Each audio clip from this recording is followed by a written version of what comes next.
La sortie en salle cette semaine des Femmes au balcon de Noémie Merlan, dans lequel 3 colocatrices sont intriguées par un étrange voisin, nous a donné envie de parler, justement, de voisinage dans Bleu Up. Car des voisins au cinéma il y en a, à la campagne, dans le journal d'une femme de chambre de Louise Buñuel, et faites chauffer la colle! En zone pavillonnaire, dans les banlieusards de Joe Dante, ou en ville dans Bianca de Nanni Moretti, de quoi, bien évidemment, faire un petit point sur la question. Voglio essere rispettato, ecco cosa voglio. Dimmi la verità. Dimmi la verità. Alors, pour commencer, les relations de voisinage reposent parfois, soyons positifs, sur l'entraide et le partage. Par exemple, le partage d'un poste de télévision, retransmettant des combats de sumo pour les voisins de Bonjour, de Yasujiro Ozu, ou retransmettant des matchs de football américain dans Poltergeist de Toby Hooper, même si là, le téléviseur est facétieux.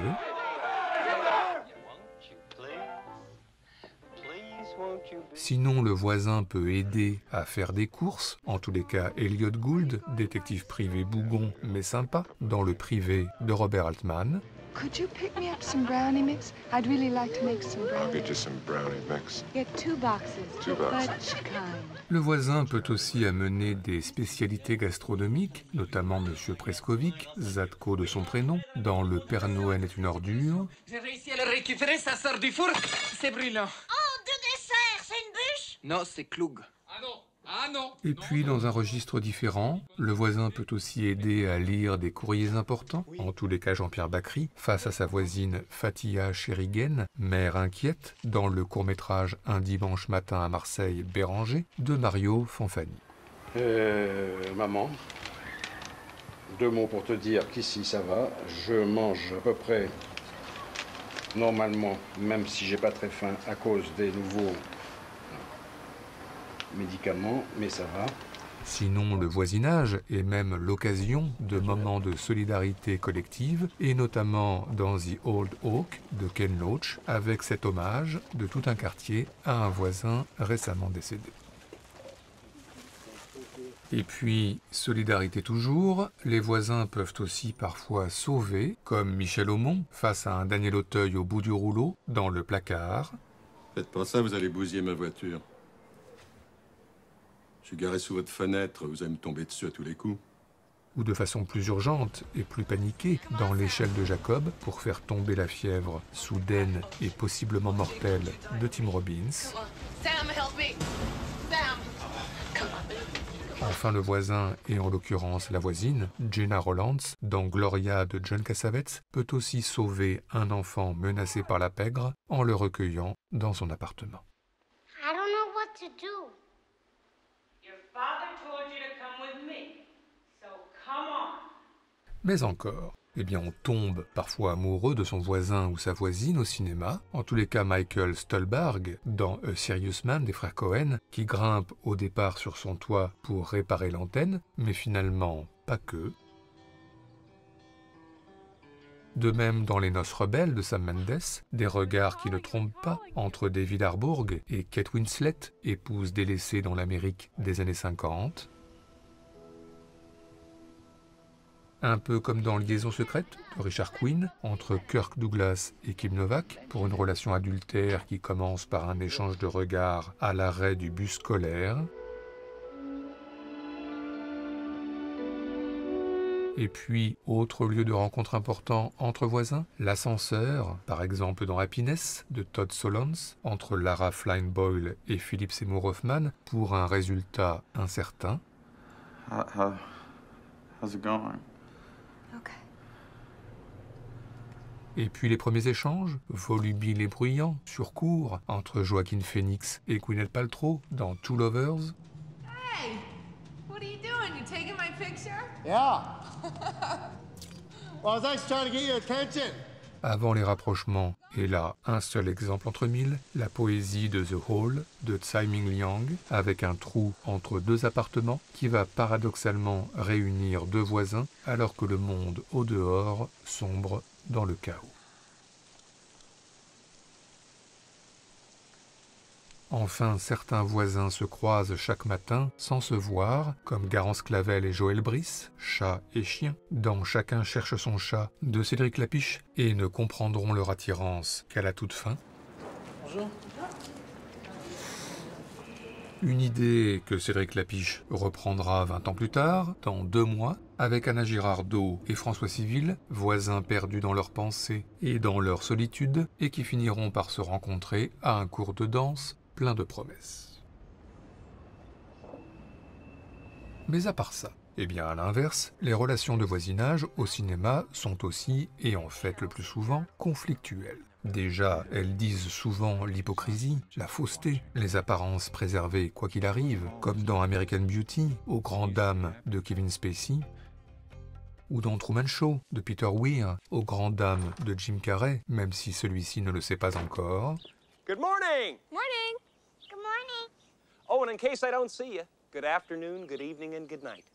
Une certaine idée du voisinage normé, uniformisé, tout le monde dans le rang, que décrit également Tim Burton dans Édouard aux mains d'argent, avec ici un ballet de voitures matinales, pour le moins mécanique. Une idée que l'on retrouve aussi plus récemment dans Le Petit Prince de Mark Osborne, avec ce quartier grisâtre où rien ne dépasse, sinon une maison pas comme les autres, habitée par un voisin original qui rencontre un certain rejet malgré ses tentatives d'approche. Un rejet entre voisins qui nous amène au racisme, fréquemment décrit au cinéma, en immeuble dans la bouche de Jean-Pierre de Lucille Hadjielewicz, avec ici un gros plan qui souligne l'irascibilité du personnage,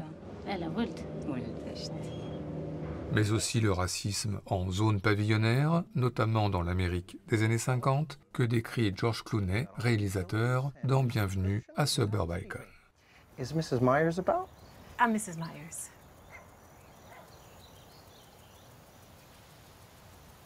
Well, all right. Welcome to Suburbicon. Mais encore, et bien souvent au cinéma, le voisin dérange par ses nuisances sonores, par exemple en faisant des travaux impressionnants dans Le Client d'Asghar Farhadi, ou en organisant des fêtes dans Nos pires voisins de Nicolas Stoller, avec Rose Byrne et Seth Rogen en voisins dérangés. So loud. They're gonna wake Stella. What do we should do? We should call the police. No.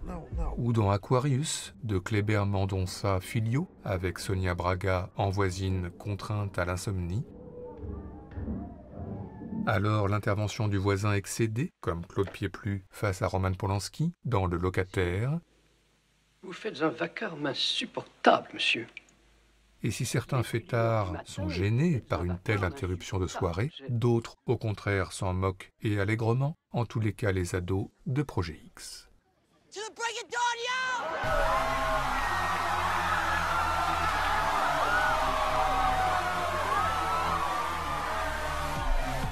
Et puis, évidemment, parfois, les conflits entre voisins prennent de l'ampleur, surtout avec un Samuel L. Jackson harceleur et maître de l'éclairage public dans Harcelé de Neil Labute.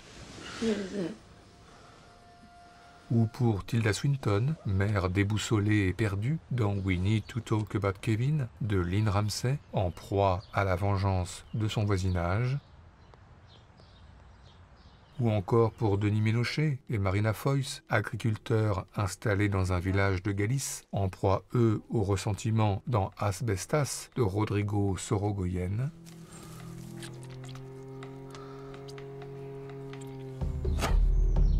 Alors la situation peut empirer au point d'en arriver aux mains, en tous les cas dans Mon ami le voisin, d'Harold Lloyd, ou comme dans Voisin de Norman McLaren, avec toujours cette barrière frontière pour séparer les belligérants. Enfin, la guerre littérale entre voisins est parfois déclarée, autorisée même par décret, le temps d'une journée fut comme une purge dans American Nightmare de James de Monaco. Enfin, terminons ce tour d'horizon par le soupçon. Croire et tenter de prouver que son voisin est en fait un meurtrier, c'est le cas iconique de James Stewart, cloué dans son fauteuil, dans Fenêtre sur cour d'Alfred Hitchcock, épiant son voisin et commençant à comprendre. Alors l'enquête, la filature, qui commence en Roumanie pour Théodore Corban, dans l'étage du dessous de Radu Muntean. Au Japon, pour Hidetoshi Nishijima, chercheur en criminologie, dans Creepy de Kiyoshi Kurosawa. Ou à New York, pour une Diane Keaton qui n'a pas froid aux yeux, dans Meurtre mystérieux à Manhattan de Woody Allen. Enfin, cela dit, parfois, un meurtre a bien eu lieu, notamment rue de Paris, au Havre, dans 38 témoins de Lucas Belvaux, sans que personne, visiblement, n'ait rien vu. Vous êtes sûr, vraiment rien? Écoutez, non. Franchement, non. Rien. J'ai rien entendu du tout. Je dormais comme un loir, j'étais me coucher vers 11h et puis j'ai été réveillée par les sirènes. Bref, si on ajoute la voisine de pavillon dans Mon oncle de Jacques Tati, et les voisins d'immeubles mitoyens dans Playtime de ce même Tati, si on ajoute Jean-Pierre Léaud qui s'installe en face de Marie-France Pizier dans Antoine et Colette de François Truffaut, et Gérard Depardieu et Fanny Ardant qui se retrouvent par hasard voisins dans La femme d'à côté de ce même Truffaut, mais aussi Michel Simon en voisin voyeur dans Panique de Julien Duvivier, et Michel Blanc en voisin voyeur aussi, remake oblige, dans Monsieur Hir de Patrice Lecomte, et puis Ricardo Trepa, remarqué par sa voisine d'en face, dans Singularité d'une jeune fille blonde de Manuel de Oliveira, et Joao César Montero, ignoré par sa voisine d'en face, dans Passeio comme Johnny Guitar, ou encore Bruce Willis, voisin tueur chez Jonathan Lyne, et les voisins du troisième type que recherchent Ben Stiller et ses copains chez Akiva Schaffer, sans oublier les voisins Yamada chez Isao Takahata, et le voisin Totoro tellement kawaii chez Hayao Miyazaki, on peut dire que les voisins sont au cinéma partout, pour une chorégraphie chorale dans les jardins, dans La vie en plus de John Hughes, ou pour une chorégraphie solo en appartement dans Le danseur du dessus avec Fred Astaire. Oui, des voisins et voisines vraiment partout, chantant du Mozart à la fenêtre comme Sylvie Testu dans La captive de Chantal Akerman,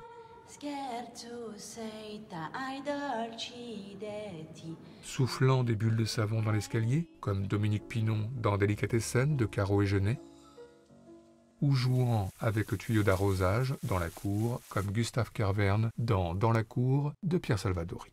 Et tout ceci nous a, comme d'habitude, donné des envies de classement. C'est donc parti pour notre traditionnel top 5 subjectif, celui des meilleures scènes de voisinage de l'histoire du cinéma, en tous les cas pour nous.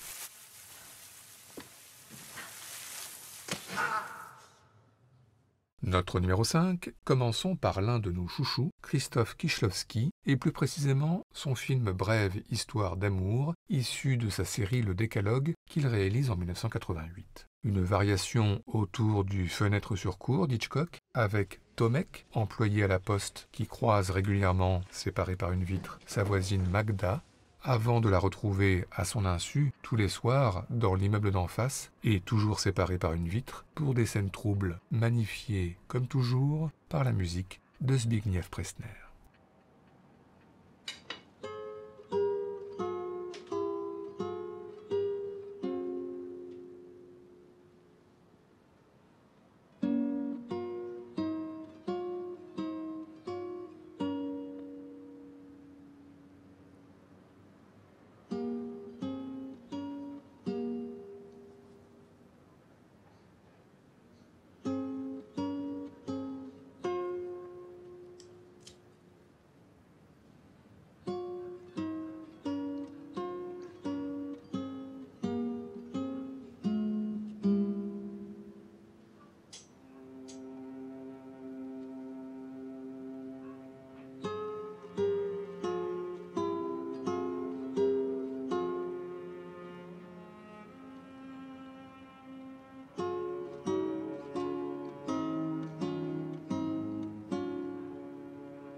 Notre numéro 4, cela fait longtemps que nous ne vous avions pas parlé du cinéaste palestinien Elia Suleiman. Ce top 5 en est l'occasion, tant le voisinage est une thématique qui nourrit le comique décalé du cinéaste, et plus précisément son film Intervention divine, tourné en 2002. On y retrouve la vie de quartier à Jérusalem, troublée par des voisins tous plus excentriques les uns que les autres, avec des poubelles quotidiennement jetées dans le jardin d'en face, avec un muret quotidiennement détruit par un voisin mécontent, et enfin avec une promenade matinale en voiture, quotidiennement rythmée par des saluts amicaux ou pas.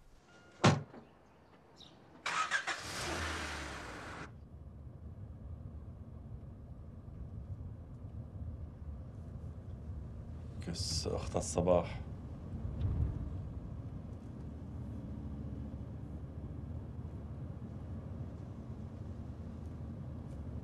واحد عرس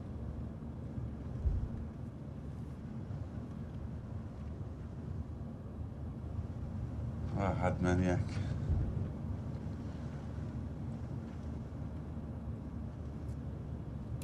أنا بن شرموطة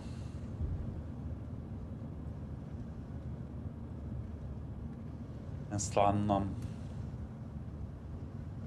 من شين بيت مكرن السخط ابو عيالك السخط امك السخط اللي خلفك مدرتك. Notre numéro 3, une journée particulière évidemment, qu'Ettore Scola réalise en 1977, soit Rome en 1938, la visite d'Adolf Hitler à Benito Mussolini et tous les Romains dehors pour assister à la rencontre, sauf Sophia Loren, femme au foyer, et son voisin Marcello Mastroianni, homosexuel opposant au régime et de ce fait ostracisé. Bref, deux voisins marginalisés qui vont faire connaissance autour d'un oiseau enfermé à délivrer, tout un symbole.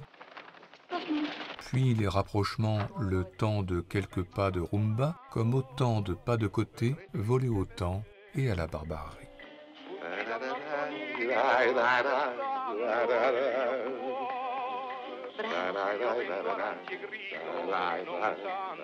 Su, proviamo, via.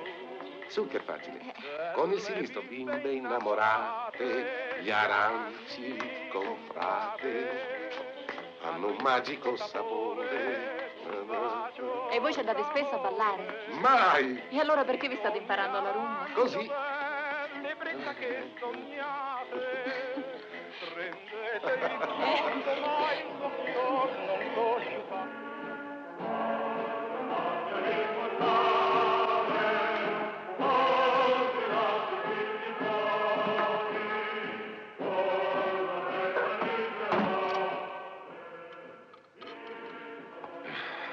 Questo è meno ballabile.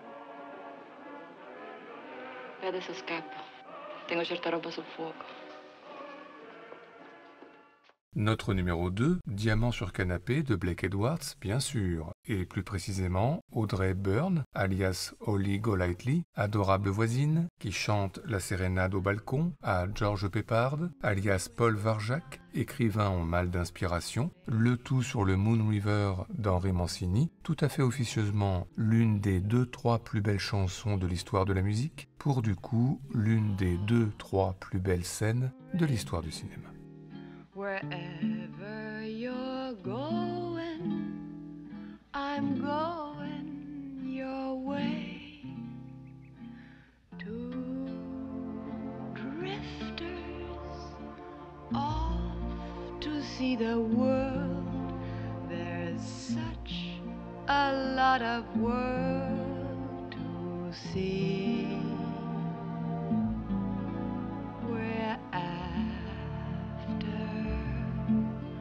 The same rainbows and waiting round the bend. My huckleberry friend, Moon River, and me. Enfin, notre numéro 1 n'a peut-être jamais été autant l'évidence de l'évidence, In the Mood for Love de Wong Kar-wai, pour la plus belle relation de voisinage de notre histoire du cinéma, entre Tony Leung et Maggie Cheung, voisins chacun délaissés par leurs conjoints respectifs, et qui vont développer une relation amoureuse tout en croisement, effleurement et discret jeu de regard. Maggie Cheung, Tony Leung, mais Dieu qu'ils sont beaux, surtout au ralenti, et surtout sur la musique de Shigeru Umebayashi.